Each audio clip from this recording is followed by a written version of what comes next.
Dos and don'ts of a snake bite എന്നതാണ്. First തന്നെ ഒരു പാമ്പ് കടി ഏറ്റാൽ സ്ട്രെസ് മാക്സിമം കൊടുക്കാണ്ട് ആളെ ആങ്ഷ്യസും ആക്കാണ്ട് കാമായിട്ടുള്ള ഒരു അറ്റ്മോസ്ഫിയർ ആൾക്ക് കൊടുക്കുക. എന്തെന്ന് വെച്ചാൽ നമ്മൾ സ്ട്രെസ് അടിക്കുമ്പോൾ മാക്സിമം ബ്ലഡ് സർക്കുലേഷൻ കൂടിയിട്ട് അത് വിഷമുള്ള പാമ്പാണെങ്കിൽ അതിന്റെ അബ്സോർപ്ഷൻ കൂടാനേ ചാൻസ് ഉള്ളൂ. ഏത് ഭാഗത്താണോ പാമ്പിന്റെ കടി ഏറ്റത് ആ ഭാഗം മാക്സിമം ഇമ്മൊബിലൈസ് ചെയ്ത് വെക്കേണ്ടതാണ്. എക്സാമ്പിൾ ആയിട്ട് പറയുകയാണെങ്കിൽ നമുക്കിപ്പോ കയ്യിലാണ് ബൈറ്റ് മാർക്ക് കിട്ടിയിട്ടുണ്ടെങ്കിൽ നമ്മളൊരു ഹാർട്ടിന്റെ ലെവലായിട്ട് നിന്നിട്ട് മാക്സിമം ഇമ്മൊബിലൈസ് ചെയ്യാം. ഇതുപോലെ വാച്ചോ ടൈറ്റ് ആയിട്ടുള്ള എന്തെങ്കിലും ഓർണമെന്റ്സ് ഉണ്ടെങ്കിൽ അത് നമ്മൾ ഊരി വെക്കേണ്ടതാണ്.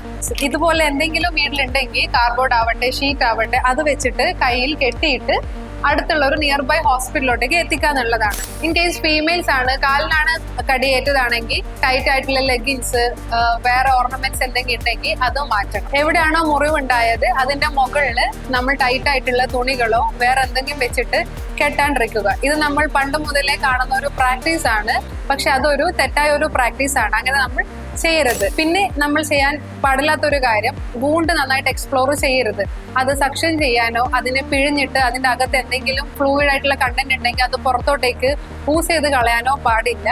നമ്മളെ പണ്ടത്തെ അമ്മൂമ്മമാരൊക്കെ പ്രാക്ടീസ് ചെയ്തൊരു കാര്യമായിരുന്നു, എവിടെയാണോ കടിയേറ്റത് ആ ഭാഗത്ത് മഞ്ഞളും വേറെ പച്ചയില കൊണ്ടുള്ള ഇത് വെച്ചിട്ട് ഡ്രസ് ചെയ്തിട്ട് ഹോസ്പിറ്റലിൽ എത്തിക്കാന്നായിരുന്നു. അങ്ങനെയൊന്നും ചെയ്യാൻ പാടില്ല. അത് മാക്സിമം നമ്മുടെ ഹാമാക്കത്തേ ഉള്ളൂ. എത്രയും പെട്ടെന്ന് നമ്മൾ ചെയ്യേണ്ടത് കാമായിട്ട് പേഷ്യന്റിനെ ഇമ്മൊബിലൈസ് ചെയ്തിട്ട് as soon as possible nearby ഹോസ്പിറ്റലിലോട്ടേക്ക് എത്തിക്കുക. എല്ലാ സ്നേക്ക് ബൈറ്റിനും ആന്റി സ്നേക്ക് വെനം കൊടുക്കുന്നതായിരിക്കില്ല. നമ്മളത് നോക്കിയിട്ട് ആ പേഷ്യന്റിന് ഫീച്ചേഴ്സ് ഓഫ് സിസ്റ്റമിക് എൻവെനമേഷൻ ഉണ്ടെങ്കിൽ മാത്രമേ നമ്മൾ ASV ഇനിഷ്യേറ്റ് ചെയ്യത്തുള്ളൂ. മോസ്റ്റ്ലി നമുക്ക് കിട്ടുന്ന എല്ലാ പേഷ്യൻസും ഡ്രൈ ബൈറ്റ് ആയിരിക്കും. അപ്പൊ ഡ്രൈ ബൈറ്റിന് നമ്മൾ ASV സ്റ്റാർട്ട് ചെയ്യത്തില്ല.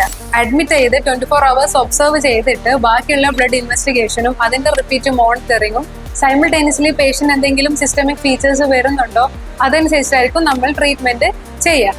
ഇനി ഡോക്ടറിന് എന്താ ഇതിനെ കുറിച്ച് പറയാനുള്ളത്?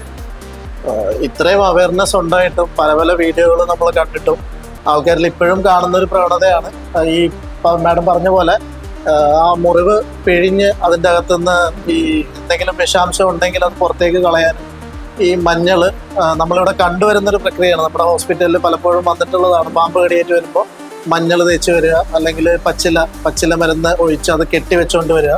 ഇതൊക്കെ മാക്സിമം ചെയ്യാതിരിക്കുക. മാഡം പറഞ്ഞ കാര്യങ്ങളെല്ലാം ആ പോയിന്റ്സ് ഡൂസ് ആൻഡ് ഡോൺസ് ആണ്, ചെയ്യേണ്ടതും ചെയ്യേണ്ടാത്തതും. അത് കൃത്യമായിട്ട് ഫോളോ ചെയ്ത് ഒരു പേഷ്യന്റിനെ എത്രയും പെട്ടെന്ന് അടുത്ത ആശുപത്രിയിൽ എത്തിക്കുക എന്നുള്ളതാണ്.